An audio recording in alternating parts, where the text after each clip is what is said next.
Hello guys, ito yung dalawa kong papi si Bella at saka si Pochi. O nga pala guys, may papakita ko sa inyo isang kagimbal-gimbal. Nahuli ko ito doon sa may likuran namin. Kakagatin na sana ako, kaso bigla ko tong nahuli. Nilagay ko sa plastic. Papakita ko sa inyo ang napakalaking lamok. Sobrang laki. 1 inch ang laki niya.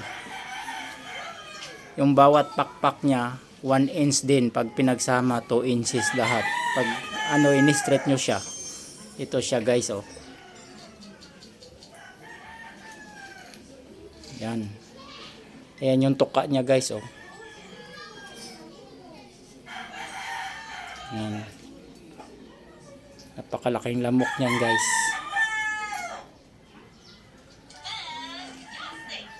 Kakagat na sana sa akin yan.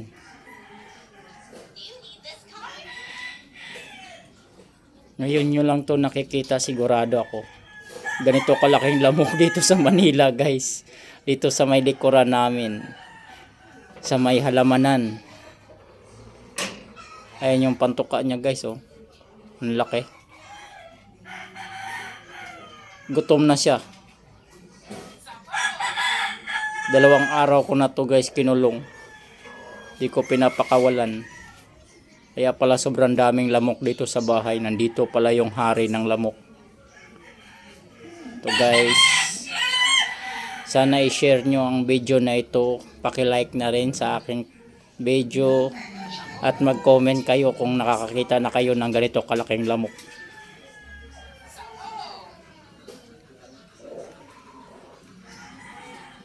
Buhay pa to guys. Gutom na siya. Ayan Ayan siya guys Sobrang laki niya talaga. Miro mo yung lagayan ng kape, halos sakop na niya. Ayan yung pantuka niya guys Ang tulis-tulis. Ngayon nyo lang to makikita guys. 1 inch ang laki ng lamok. Saan ka makakita ng ganito kalaking lamok?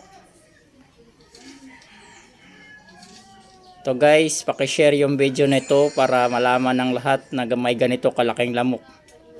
At pag gusto nyo tong makita, sigurado ako sa mga susunod na araw mamamatay na to, kasi hindi ko to pakakawalan kahit anong mangyari. Sobrang laki niya guys. Siguro ito yung hari ng mga lamok. Ang laki niya talaga. Ang laki ng lamok dito sa amin guys. Kung alam nyo lang. Okay guys, paki-comment po and share my video. Thank you. Bye bye.